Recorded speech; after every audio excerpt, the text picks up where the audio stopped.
Happy birthday to you. Happy birthday to you. Happy birthday, happy birthday, happy birthday to you. Happy birthday to you. Happy birthday to you. Happy birthday, happy birthday, happy birthday to you. Happy birthday to you. Happy birthday to you. Happy birthday, happy birthday, happy birthday to you. Happy birthday to you. Happy birthday to you. মনের কথা আমরা সবার সাথে সবাই বলতে পারি, এজন্যই আমাদের এই ক্ষুদ্র পরিসরে অফিসের মধ্যে আয়োজন। আমি এই কথাটা আপনাদেরকে বিনয়ের সাথে বলতে চাই। আমি মনে করি নবচেতনা পরিবারের প্রতিটি সদস্য আমার আপনজন, তারাই আমার কাছের মানুষ। আমার দেখা অনেক পত্রিকা জাঁকজমকপূর্ণ অনুষ্ঠান করে মার্কেটে আসে, বাট 2 বছর পর সেটাকে আর দেখা যায় না। কিন্তু আপনাদের সহযোগিতা নিয়ে দৈনিক নবচেতনা 2015 সালের 7ই জানুয়ারি থেকে চলা শুরু করেছে এবং 20 মে থেকে আমাদের প্রচার শুরু হয়েছিল। আজ 10 বছর চলে গেল।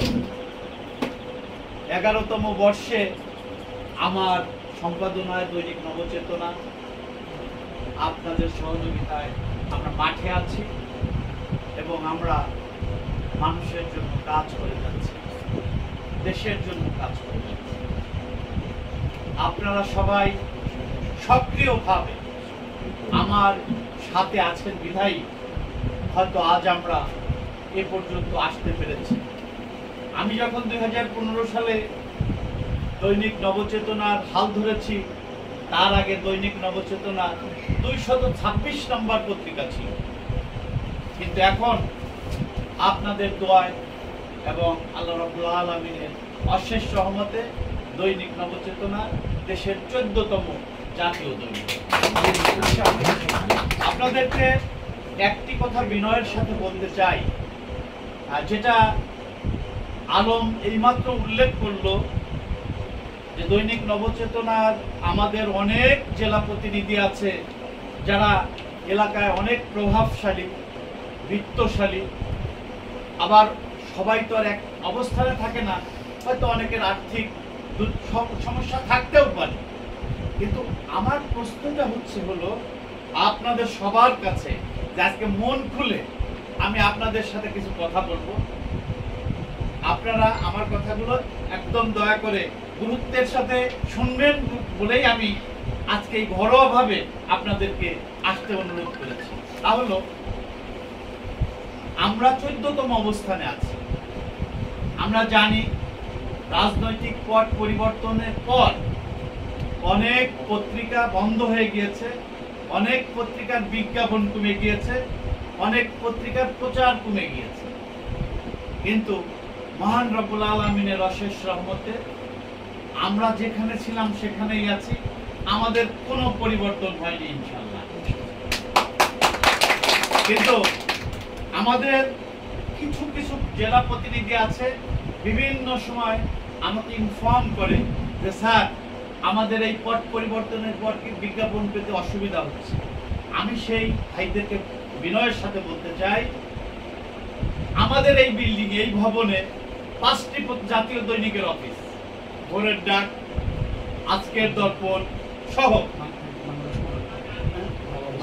বাংলাদেশের কণ্ঠ সহ মোট 5টি জাতীয় দৈনিক আমাদের এই অফিসে। এখানে মন্ত্রীর পত্রিকা আছে, তার পত্রিকায় অনেক বেশি বিজ্ঞাপন হচ্ছে। তো রানিং মন্ত্রী ছিল গত সরকারের, তার পত্রিকায় যদি বিজ্ঞাপন হয়, নবচেতনায় বিজ্ঞাপন না হওয়ার কোনো যৌক্তিক কারণ নেই। এজন্য আপনাদেরকে বিনয়ের সাথে এবং আপনাদেরকে সাহস দিতে চাই, সেটা হলো যে আমি শুনেছি আমাদের ম্যানেজার মার্কেটিং জাকির হোসেন তাকে আমি দায়িত্ব দিয়েছি সারা দেশের যে জেলায় বিজ্ঞাপন কম হয় সেই জেলায় নক করার জন্য, এবং সে কিন্তু প্রতিটা জেলায় যাচ্ছে। এবং আমাদের যে জেলায়, আমাদের মোট 63 জেলার মধ্যে 3টা জেলায় আমাদের প্রতিনিধি অনলি নাই, সবগুলোতেই আছে। অনেকগুলোতেই স্ট্রং দু একটা জেলা আছে যেখানে আমাদের প্রতিনিধিরা বিজ্ঞাপনে খুবই। আমি সেই সব সহযোদ্ধাদের উদ্দেশ্যে একটি কথা, এই কথাটা বলতে চাই যে প্রতিটি জেলায় 20টা প্রতিষ্ঠান আছে যারা সরকারি বিজ্ঞাপন দেয়। তো আপনারা অনেকেই জানেন এবং হয়তো অনেকেই সেই নামগুলো জানেন না। আমার উদ্দেশ্য আজ আপনাদেরকে এই ইনফরমেশন গুলো দেয়া যে জেলার কোথায় কোথায় থেকে বিজ্ঞাপন হয় এবং